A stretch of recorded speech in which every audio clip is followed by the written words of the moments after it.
con 1026 de insuficiencia renal aguda ya no clasifican al paciente con falla renal solo de insuficiencia renal aguda e insuficiencia renal crónica, ¿ya? Sino que da un periodo evolutivo a la falla renal, lo clasifican en 4 grupos. La insuficiencia renal aguda transitoria, que es la que se desarrolla antes de las 48 horas.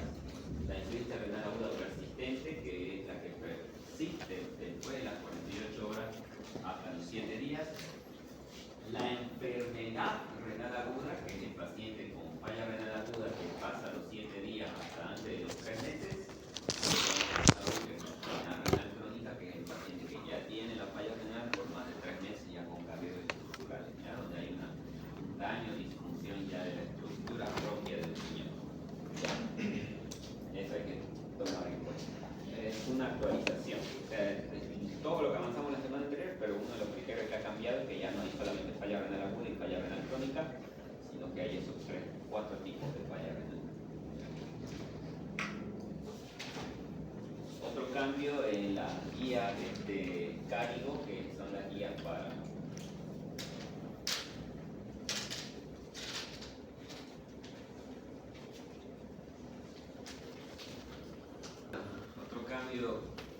parcial, tal vez en la guía Cárigo, es la clasificación justamente en aquí 1, 2 y 3.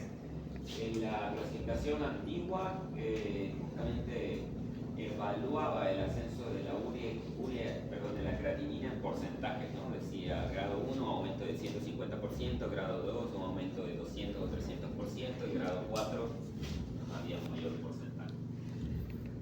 Como justamente el paciente común, ya el paciente de nivel de educación medio abajo, por así decirlo, no es un paciente que viene con controles regulares una vez al mes, una vez cada 2 meses al hospital, sino que es un paciente que viene al hospital ya con la enfermedad. No tenemos una idea clara de la creatinina basal, entonces no sabemos dónde está ese 150 o 200%, 150 o 200 de qué número. Por lo tanto, la nueva clasificación ya le da un número específico, ¿no? Para el AKIN 1 hizo un aumento de 0.3 miligramos de decilitro de creatinina en relación al basal. Si tenemos el basal o una creatinina entre 1.5 o 1.9. Para la tipo 2 de 2 a 2.9 y para la 3 mayor a 3 miligramos de decilitro, mayor a 4 miligramos de decilitro. Ya da un número específico para la falla renal en relación a la creatinina. El ritmo diurético se mantiene igual, ¿ya? Otro cambio, tal vez no cambio, sino que resalta que el paciente con falla renal crónica puede desarrollar falla renal aguda, y es la llamada falla renal crónica reagudizada, ¿no? Y es la asociación básicamente de las patologías de base: el paciente con edad avanzada, el paciente con diabetes, el paciente con insuficiencia cardíaca, y el mismo paciente con falla renal crónica, cuando se expone a un factor de estrés agudo, como sea sepsis, cirugía mayor, nefrotoxinas, contraste o ventilación mecánica, tiene mayor probabilidad de desarrollar lesión renal aguda.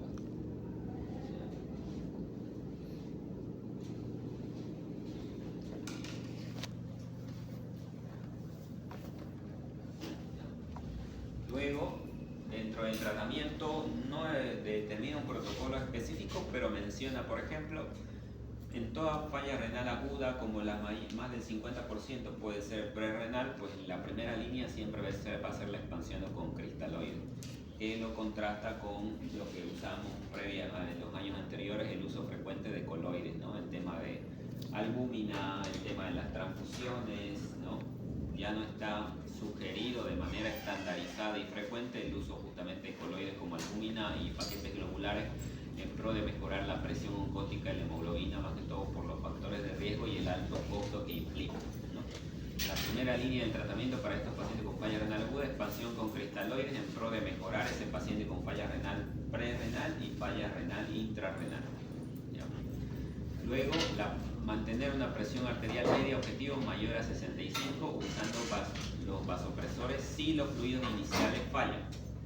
Es otra cosa que sugiere manejo de líquidos antes que los vasopresores.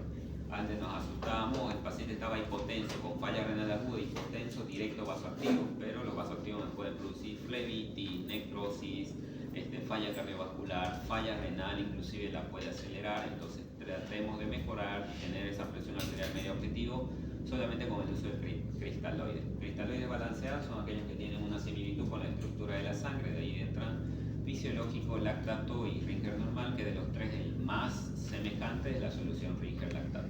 ¿Ya? Y antes se contraindicaba el uso rutinario de bicarbonato. No lo normaliza la nueva guía, pero sí lo menciona, dice, ¿no? El uso de bicarbonato intravenoso para acidosis metabólica severa de manera precoz disminuye la probabilidad de que ese paciente con falla renal aguda requiera terapia de reemplazo renal. Entonces me está diciendo que generalmente los estados de acidosis severa aceleran justamente el desarrollo de falla renal aguda grave, que es lo que me va a llevar a mi paciente a requerir hemodiálisis o diálisis peritoneal. No es algo nuevo dentro de la teoría, pero sí es algo nuevo a nivel local, a nivel Bolivia, el tema de la terapia de reemplazo renal desde el punto de vista de la hemodiálisis, que lo divide, ¿no?, en terapia continua, o sea, hemodiálisis continua y hemodiálisis intermitente. Lo que hacemos a nivel local generalmente es la hemodiálisis intermitente, es decir, aquel paciente que hace una sesión de hemodiálisis de 3 a 4 horas. ¿No? El proceso de hemodiálisis como tal es la extracción de sangre, pasar esa sangre por la máquina de hemodiálisis y retornarla al paciente. Entonces están sacando volumen sanguíneo y eso en el paciente produce hipotensión, hipoglucemia y otras complicaciones, ¿no?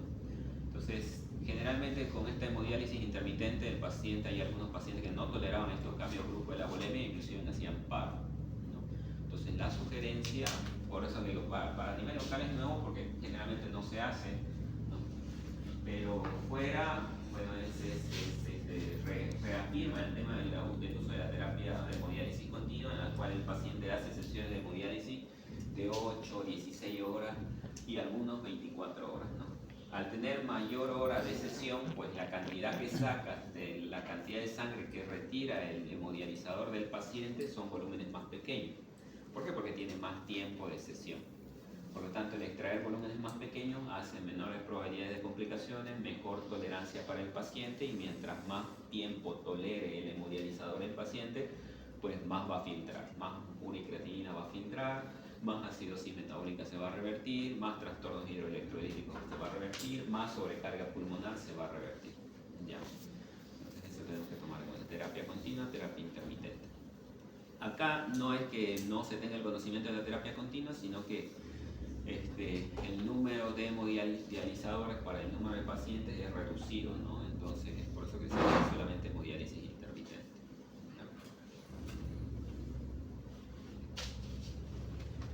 Para que tengamos en cuenta. Ya la definición básica de la insuficiencia renal siempre ha sido la misma en los últimos años, pero hay cambios que las guías van cambiando cada año, cada 2 años. Falla renal crónica, entonces, viene a ser el paciente con falla renal aguda, porque todo paciente con falla renal, bueno, que empezó con una falla renal aguda, todo paciente con falla renal que perdura por más de 3 meses. ¿Ya? Generalmente está caracterizado por una tasa de filtrado glomerular menor a 60 ml minuto por superficie corporal. Estos pacientes ya tienen no solamente un daño en la función renal, sino un daño de la estructura renal. Entonces va a haber alteraciones histológicas, ¿no? Presentación de nódulos fibrosos, disminución del tamaño de los glomérulos, ¿no? Cambio de la morfología de los túbulos renales, ¿no? Va a haber albuminuria y proteinuria justamente como manifestación de ese cambio de estructura, porque recordemos que el glomérulo renal filtra todo menos las proteínas, porque son macromoléculas. En este caso, como ya hay una alteración de la estructura del riñón, una de las características laboratoriales de estos pacientes es que tienen proteinuria, ¿no? Y ya a eso se le añade en los últimos 5 o 7 años el término albuminuria y microalbuminuria, porque se ha visto que la microalbuminuria es un cambio estructural que se presenta muchos años antes de las manifestaciones de la falla renal crónica como tal. Entonces es un predictor positivo de falla renal crónica, muy sensible la microalbuminuria, ¿ya? Alteraciones del sedimento urinario, es decir, la presentación ya de cilindros, por igual es la alteración de la estructura del glomérulo renal, y alteraciones de la prueba de imagen, porque ya acá Un ejemplo claro para diferenciar falla renal aguda y falla renal crónica, es decir, ese paciente que ya me entra al hospital con falla renal y el paciente ni se ha dado cuenta que tenía falla renal y queremos saber si es falla renal aguda o crónica, lo más básico que pedimos es una ecografía. Porque si ese paciente tiene disminución del ritmo diurético, tiene aumento de los azoados, o sea, aumento de ureacreatinina, yo le pido una ecografía y morfológicamente esos riñones están normales, pues entonces de manera inicial atribuyo que es una falla renal aguda.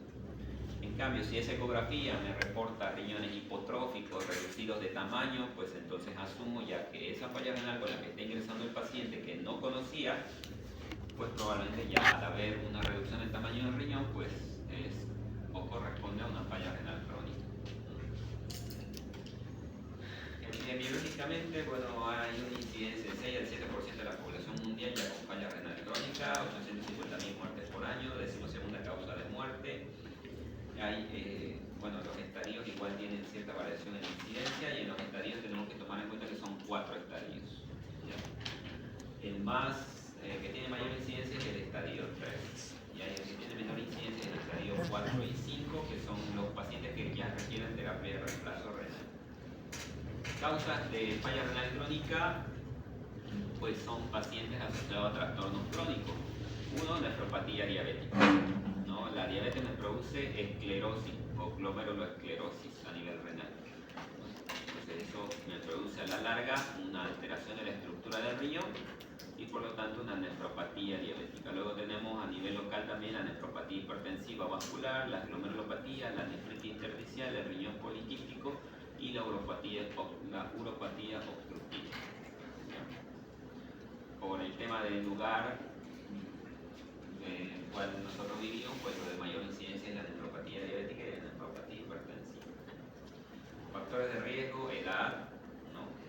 Diabetes, hipertensión, antecedente familiar de falla renal crónica y antecedente de trasplante renal. Edad por el hecho de que con el pasar de los años ya tenemos una degeneración fisiológica de la función renal, entonces el paciente de la tercera edad ya puede venir con ureacreatinina alterada sin necesidad de tener un trastorno de base, pero es por la degeneración fisiológica del cuerpo humano. Si a eso le añadimos una patología de base, pues esa falla renal crónica se va a presentar a una edad más temprana. ¿Ya? O en el paciente de la tercera edad que me está ingresando, puede desarrollarla en corto tiempo. ¿Ya? Los daños estructurales. Diabetes e hipertensión, que ya hemos visto que son las dos causas más frecuentes, y el tema del trasplante renal, porque estamos sobrecargando al tema, uno, del paciente monorreno, ya no estamos sobrecargando toda la función de todo el organismo a un solo riñón, y el paciente con trasplante renal, porque en este caso también está sometido a medicación que puede desarrollar nefroesclerosis a corto plazo, ¿no? El tema de los inmunosupresores. Factores detonantes, pues igual es un factor de riesgo y al mismo tiempo es un factor detonante. El paciente diabético no controlado. El paciente diabético controlado va a desarrollar nefropatía diabética seguramente, pero a un tiempo mucho más largo. Lo va a desarrollar seguramente en 15, 20 años la falla renal. Pero un diabético no controlado pues lo va a desarrollar en menos tiempo, ¿no? En 5 a 10 años. Entonces, también, además de ser un factor de riesgo, un factor detonante. Lo mismo para la hipertensión. Las enfermedades autoinmunes, los periodos de crisis de enfermedades autoinmunes aceleran el desarrollo de esclerosis renal y de manifestaciones de falla renal crónica.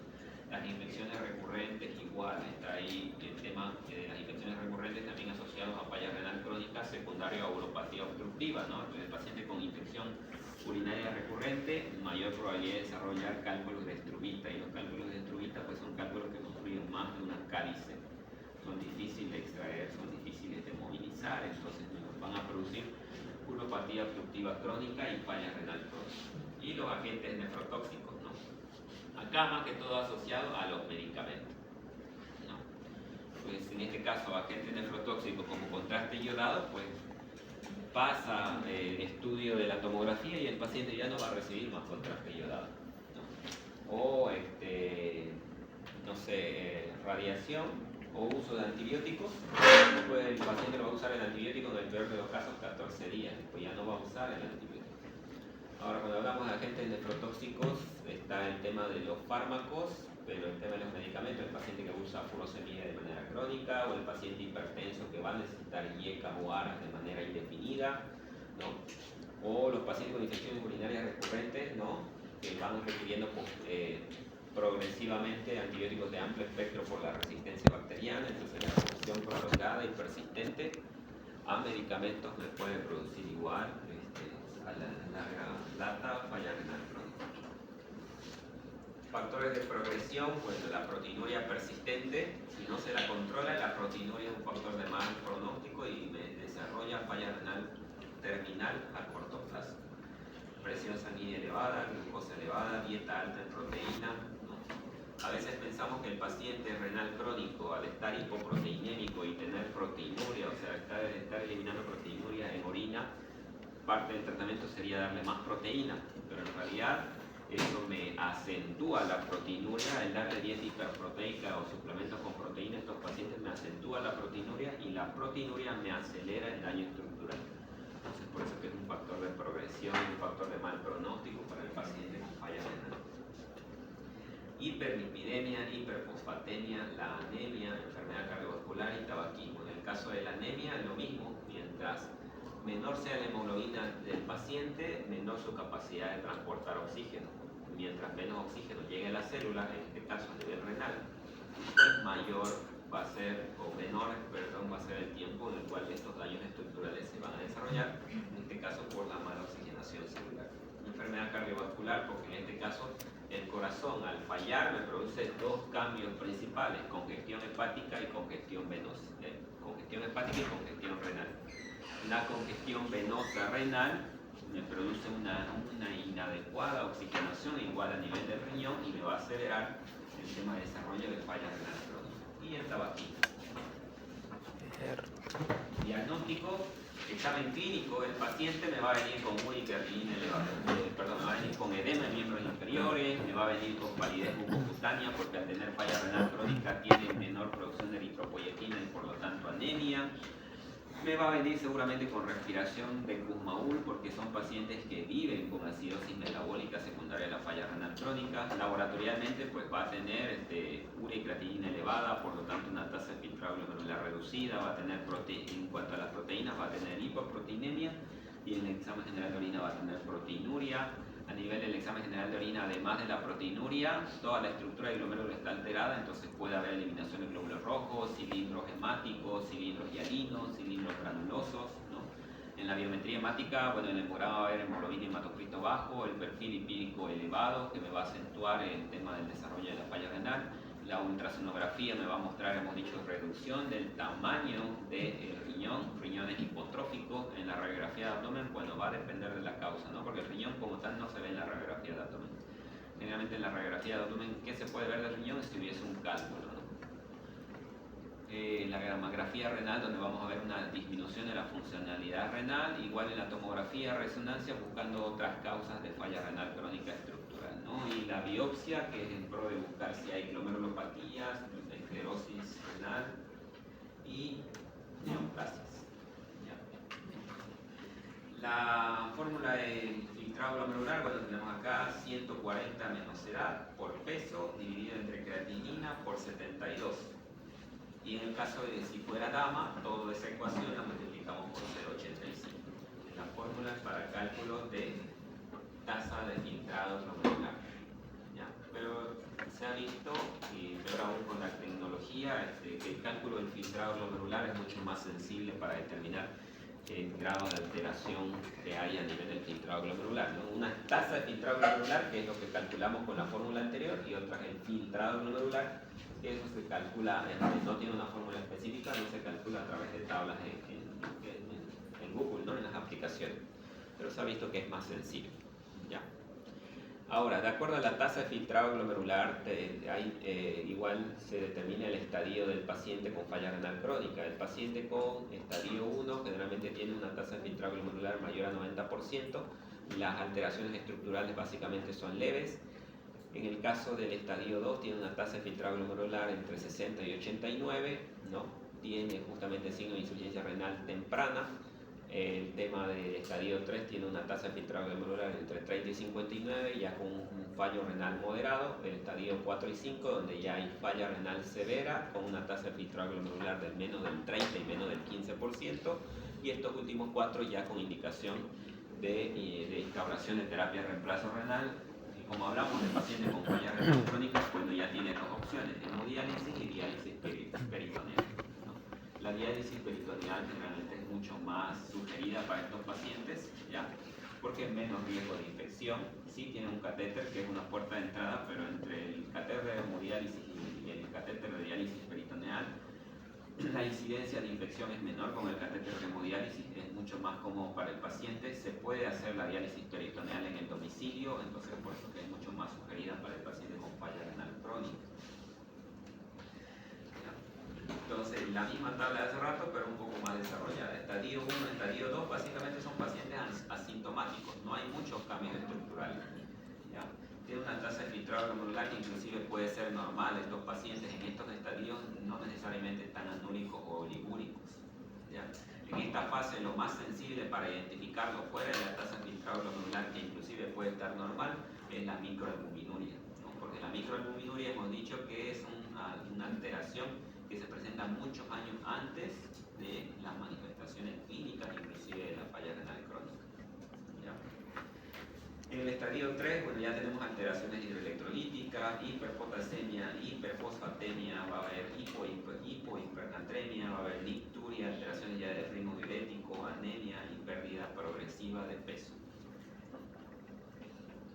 En el estadio 4, bueno, además ya del aumento marcado de los azoados, va a haber una disminución del calcio sérico. Estos pacientes ya tienen hipocalcemia, una diuresis osmótica, una hiponatremia más marcada, una anemia más marcada, ¿no? Una hipertensión difícil de controlar.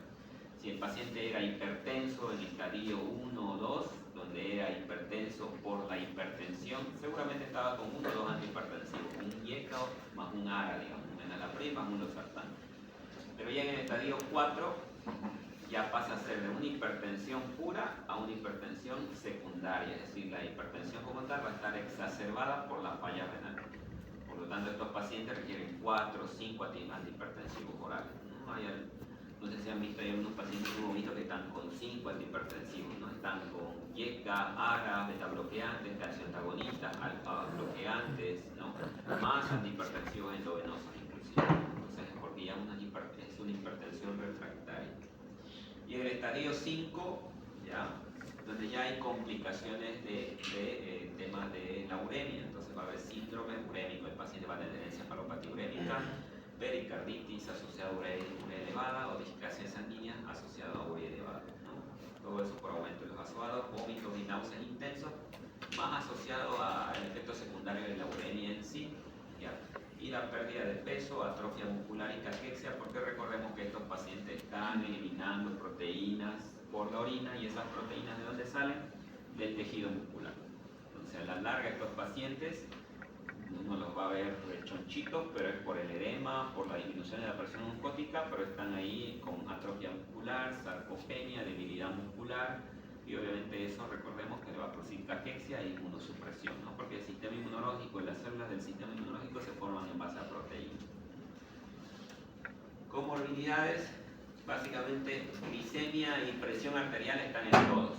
Factores desencadenantes, factores exacerbantes, factores que aceleran la falla renal, comorbilidades están en todos porque son básicamente los más predominantes a nivel local, ¿ya? Malnutrición, anemia, tabaquismo y enfermedad cardiovascular son factores que van a acentuar todo esto. Y bueno, la terapia perpetuante, en el cual tenemos el paciente con falla renal crónica, ¿qué va a tener? Va a tener una disminución de la producción de eritropoyetina. La disminución de la producción de eritropoyetina me va a producir anemia. La anemia me va a producir un aumento de una enfermedad cardiovascular. ¿Por qué? Porque me va a producir hiperdinamia, aumento de la frecuencia cardíaca, disminución del gasto cardíaco. Esta enfermedad cardiovascular, esta disminución del gasto cardíaco me va a producir mayor congestión venosa. En este caso hemos dicho que la congestión secundaria a falla cardíaca es hepática y renal. Entonces esta congestión venosa a nivel renal me va a producir una progresión de la falla renal, o sea, más falla renal, disminución de la producción renal. Entonces, esta mala oxigenación del tejido renal me va a acentuar la falla renal. Mientras más falla renal, más anemia, mientras más anemia, más falla cardiovascular, mientras más falla cardiovascular, más falla renal, y es un círculo reverberante.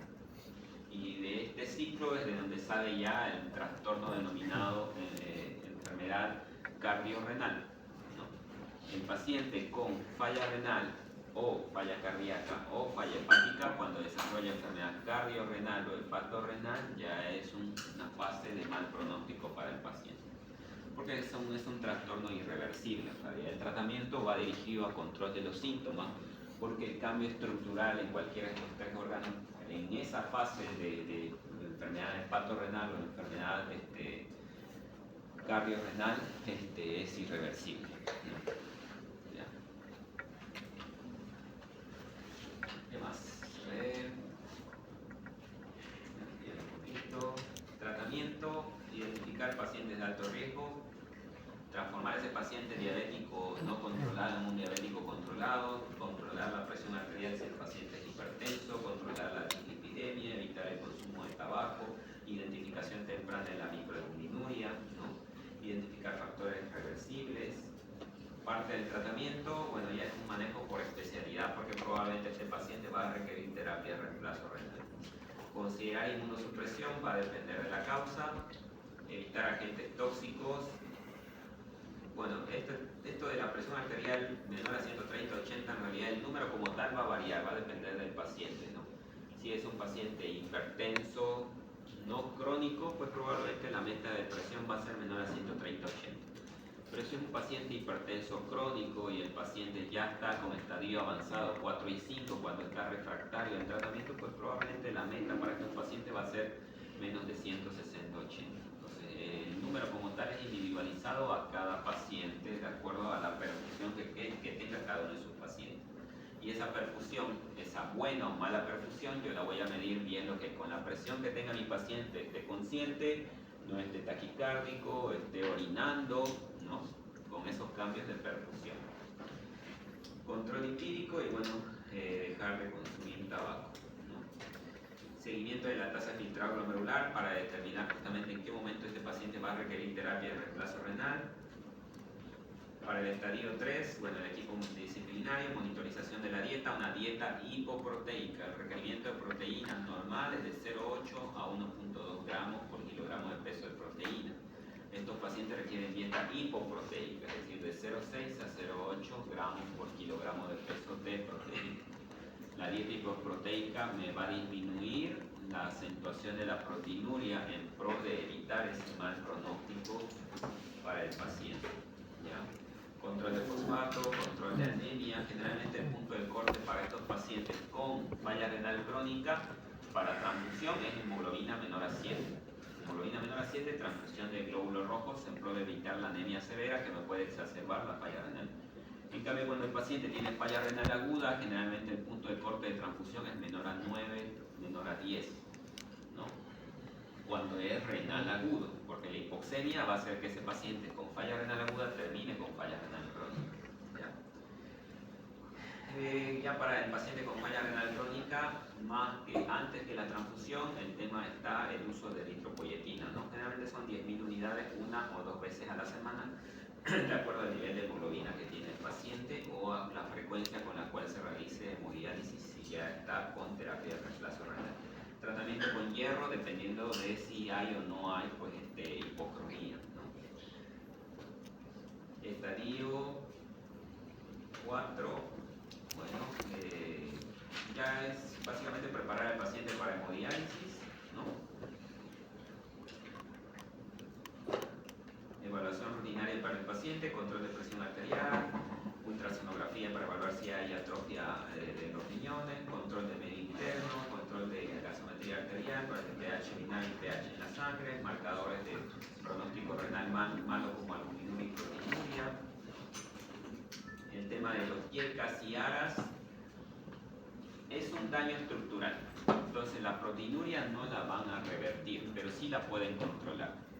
Y uno de los medicamentos que están hoy en día útiles para esto son los IECA y los ARA, ¿no? Creados como antihipertensivos. Se ha visto que a dosis bajas disminuyen la severidad de la proteinuria en estos pacientes. Entonces, por ejemplo, los IECA, el más representativo es el enalapril. La dosis usual 5 a 10 miligramos.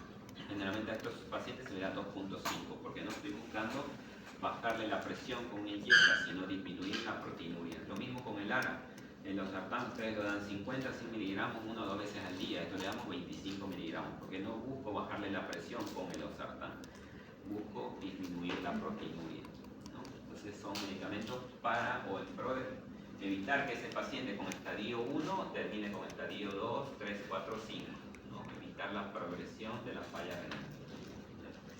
Y lo mismo el control terapéutico y la búsqueda de objetivos en pro de que ese paciente en estadio o en fases leves termine con fase moderada o severa. Metas de presión, dieta hipoproteica, restricción de sal, control de la diabetes con control de hemoglobina glicosilada, terapia antilipídica, y está atorvastatina, rosuvastatina, ¿no? Terapia antiplaquetaria. Estos pacientes tienen efectos protrombóticos, así que probablemente van a requerir dosis profilácticas de anticoagulación, ¿no? Bueno, evitar el tema de la anemia. Un paciente con falla renal crónica, tener una meta de 11 a 12 tal vez no es muy real, ¿ya? Generalmente en estos pacientes ya con falla renal crónica, el pro es buscar que ese paciente mantenga por lo menos hemoglobina mayor a 7.5. Que no tienen o tienen una marcada reducción de la producción de eritropoyetina. Entonces la única manera de que ese paciente termine con hemoglobina de 11 o 12 es transfundiéndolo, y es un paciente que probablemente ya esté con oliguria o anuria, así que transfundirlo lo va a sobrecargar. Entonces ahí sí el punto de corte tal vez no es real de 11 a 12, ¿ya? Bueno, abstinencia desde el tema de dejar de consumir tabaco, el control del peso, ¿no? Tratar de buscar un peso ideal.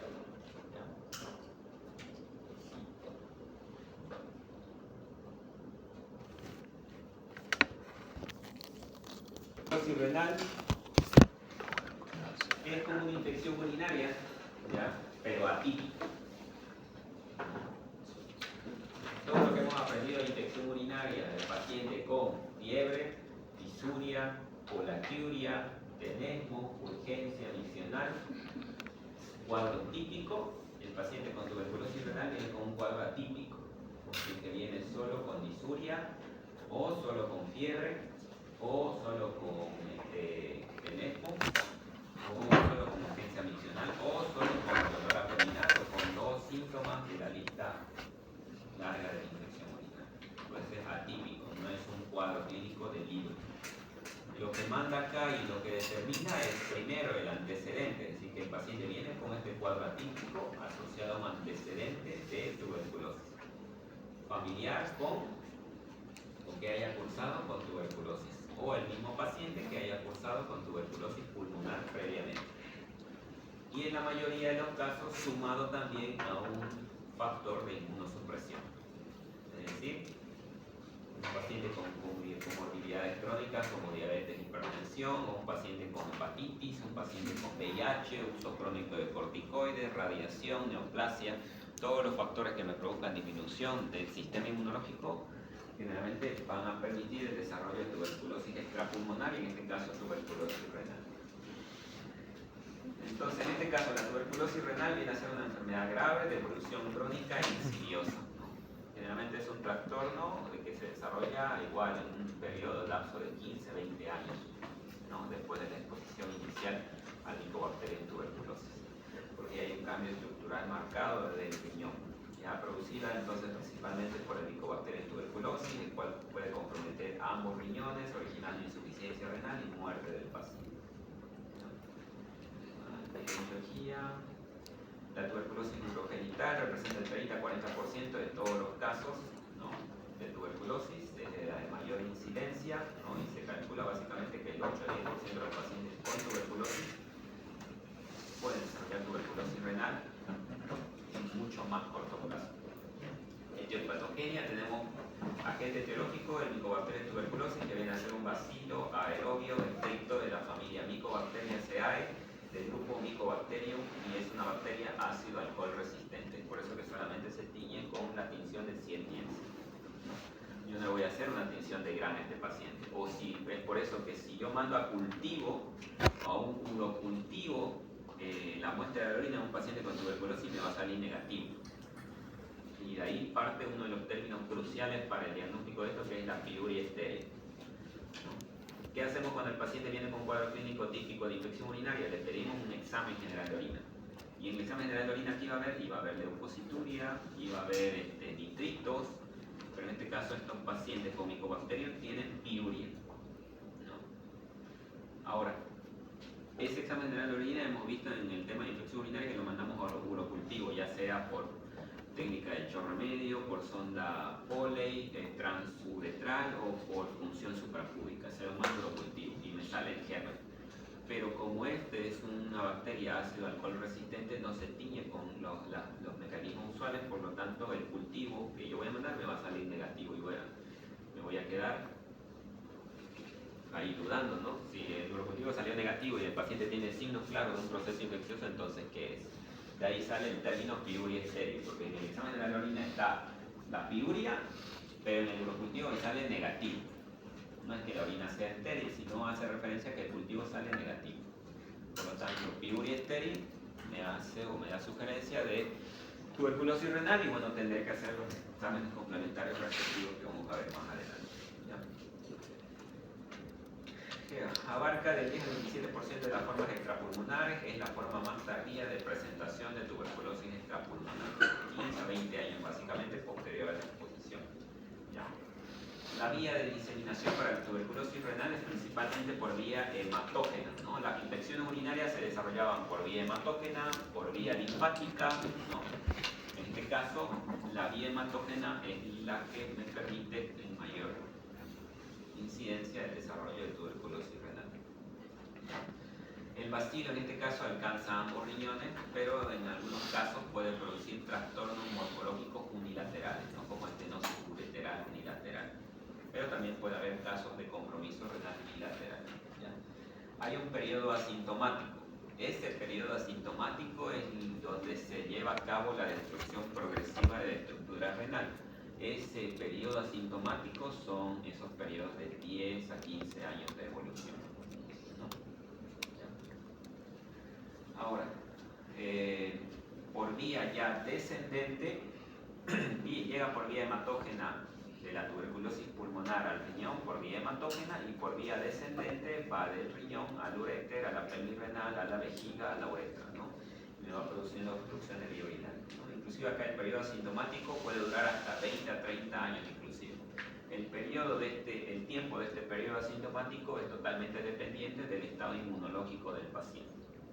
Si es un paciente con VIH, con neoplasia, con tratamiento de uso de corticoides de manera crónica o el paciente está recibiendo inmunosupresores por trasplante, por ejemplo, pues probablemente el desarrollo de este periodo asintomático va a ser mucho más rápido, ¿no? 10 o menos años. Pero si el paciente es un paciente inmunocompetente, un paciente joven, que no tiene patologías de inmunosupresión, pues probablemente va a ser durante un periodo mucho más prolongado, ¿ya? Anatomía patológica, tenemos dos cambios estructurales a nivel del riñón. Uno, la tuberculosis renal miliar, ¿ya? Donde hay presencia de nódulos grisáceos diseminados en toda la estructura del riñón, más o menos de 1 milímetro de diámetro. No produce síntomas clínicos específicos, presenta un síndrome cístico, ¿ya? Y cultivos positivos para Mycobacterium tuberculosis. Y el otro es la tuberculosis renal caseosa, que es la más grave, en la cual no se forman nódulos, sino se forman cavitaciones, y estas cavitaciones tienen inclusive contenido purulento, ¿ya? Se forma un granuloma, el granuloma se caseifica, la casificación se transforma en necrosis y la necrosis se forma en ulceración. Es más o menos el mismo mecanismo por el cual se desarrollan las cavitaciones o las cavernas a nivel pulmonar. Granuloma, casio, necrosis, cavitación, ¿ya? La lesión es capaz de extenderse a la vía urinaria, en este caso el mecanismo fisiopatológico de la tuberculosis caseosa es la que más está asociada a estenosis de vía urinaria. Cuadro clínico atípico, ¿ya? El cuadro clínico típico es no solo de infección urinaria, de neumonía o de cualquier otro proceso infeccioso. El cuadro típico es aquel paciente que viene tal cual lo describe el libro, el mismo ritmo de evolución, la misma sintomatología. Cuadro atípico, en este caso tuberculosis, virus, hongos, son aquellos pacientes que vienen con 1, 2, síntomas de la lista de la enfermedad que estemos estudiando. En este caso, el cuadro clínico típico, hemos dicho la infección urinaria, disuria, polaquiuria, fiebre, tenesmo, dolor, perfusión de Giordano positivo, todo eso, dolor abdominal, etc. Esto es típico. Puede venir solamente con disuria y nada más, por eso puede pasar desapercibido, o puede venir solamente con polaquiuria, ¿no? O viene por dolor abdominal, o viene por fiebre de origen desconocido, porque como no tiene disuria, no tiene polaquiuria, no saben de dónde viene la fiebre. Entonces, por eso que es un cuadro clínico atípico, o bien directamente por la hematuria, por el daño estructural que hay a nivel del riñón. Ahora, estos pacientes obviamente no es que viene y de entrada le vamos a dar tratamiento específico, ¿no? Generalmente, como hemos dicho, siempre cuando hablamos de cualquier enfermedad, lo primero que hacemos es tratar las causas más frecuentes, porque de esa manera aumentamos tal vez la respuesta al tratamiento. Entonces, probablemente este paciente que viene con cuadro atípico de infección urinaria, de entrada va a recibir antibióticos, ¿no? Porque la confirmación de si Mycobacterium va a demorar. Entonces, lo que vamos a ver inicialmente en estos pacientes con infección urinaria típica, una falta de respuesta al tratamiento antibiótico. Porque es un Mycobacterium, no va a responder a los antibióticos usuales.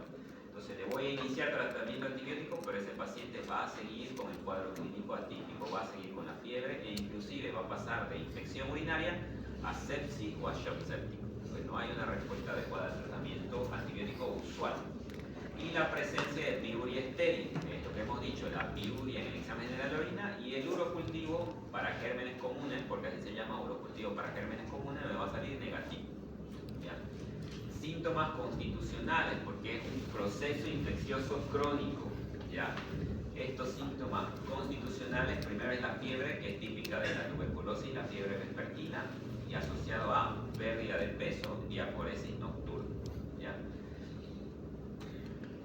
La insuficiencia renal es poco frecuente y se presenta en 0,6 a 4,5% de los casos, pero esto es más a largo plazo y va a depender del porcentaje de riñón o de ambos riñones que esté comprometido. Porque como es una patología de evolución crónica, pues al mismo tiempo que se va produciendo la lesión, le permite al riñón sano irse adaptando al cambio estructural y a ir tratando de compensar la función de aquel riñón que está siendo lesionado, ¿no? ¿Ya? Entonces, por eso que generalmente la falla renal terminal se desarrolla más a largo plazo y por eso que tiene menor incidencia. Diagnóstico, bueno, los síntomas urinarios, la piuria estéril, la falta de respuesta al tratamiento antibiótico usual y los antecedentes, ya sea familiares o personales patológicos de tuberculosis pulmonar o de otra tuberculosis extrapulmonar, porque es la tuberculosis renal es la que se desarrolla más a largo plazo. Así que probablemente el paciente inclusive puede desarrollar otro tipo de tuberculosis extrapulmonar antes de que manifieste la clínica de la tuberculosis renal. Diagnóstico, bueno, tinción de Ciel-Nielsen. Si la tinción de Gram sale negativa, se le hace una tinción de Ciel-Nielsen, ¿no? Obviamente no es 100% sensible, así que igual me puede salir negativo, ¿no? Por eso, después de la tinción de Ciel-Nielsen, el cultivo de Lowenstein-Jensen, ¿ya? Pero la teoría me dice que no hay una eliminación continua del Mycobacterium por orina, por lo tanto no se puede hacer solo un cultivo. La sugerencia es un cultivo seriado. Es decir, que para descartar tuberculosis renal, obviamente después de haber descartado tuberculosis bacteriana, para descartar tuberculosis renal, tengo que tener 3 cultivos de Lowenstein-Jensen negativos. Por eso es cultivo seriado. ¿Ya? El urocultivo toma importancia para descartar otras coinfecciones, así que además de pedir el cultivo de Lowenstein-Jensen, sí o sí tiene que tener un urocultivo de gérmenes comunes para descartar que no haya. Si es un paciente inmunodeprimido, además del Mycobacterium tuberculosis, tiene riesgo de tener otros gérmenes más. Entonces, sí o sí también tiene que tener su cultivo de gérmenes comunes seriado. ¿Ya? Radiografía de vías urinarias, pues generalmente va a ser útil si el paciente ya está en fase de caseificación, es decir, si ese proceso inflamatorio crónico tiene calcio. Si el calcio, el calcio en sí se va a ver en la radiografía de abdomen. Si no está en esa fase, probablemente no se vea nada en la radiografía. una urografía intravenosa, es decir,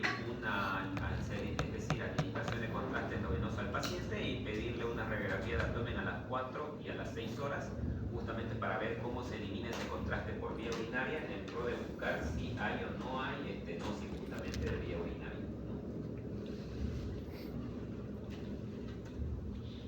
El diagnóstico definitivo está dado por el análisis histológico, es decir, se toma una biopsia renal y se evalúa qué cambios anatomopatológicos hay, y por el cultivo de micobacterias.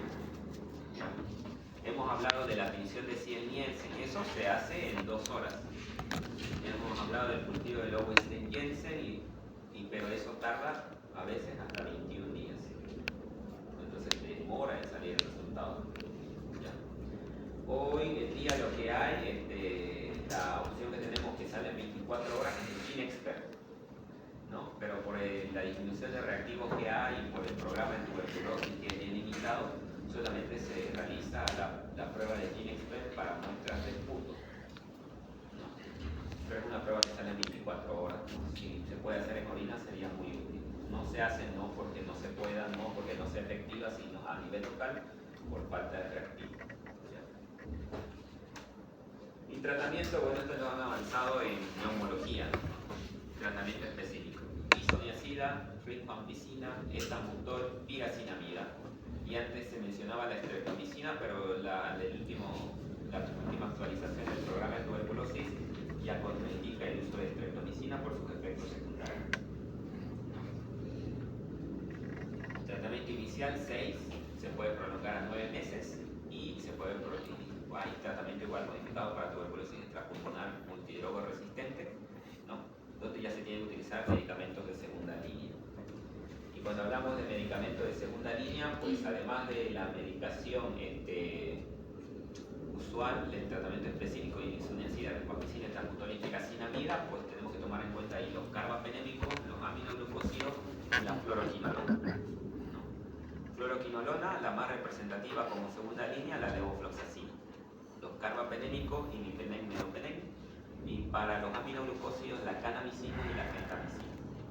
¿No? Sobre eso también se añade otros medicamentos de segunda línea como el linezolid también, ¿no?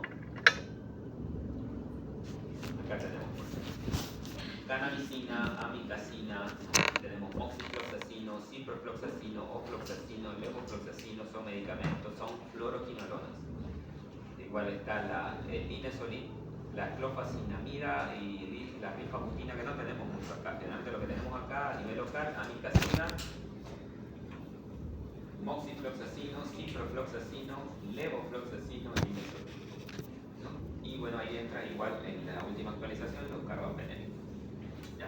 Por eso también la sugerencia es inclusive tomar la muestra de Lowenstein-Jensen antes del inicio de los antibióticos, porque por ahí le inicié justo a mi paciente imipenem y le tomo la muestra de cultivo de Lowenstein-Jensen, me va a salir negativo y voy a alterar totalmente mi diagnóstico, o le di levofloxacina, ¿no? Es lo típico que le dan en la farmacia, levo, si no hay los antibióticos usuales, levofloxacina, y viene con el cultivo negativo. Entonces, por ese efecto, los medicamentos de segunda línea me pueden negativizar también el cultivo de Lowenstein-Jensen.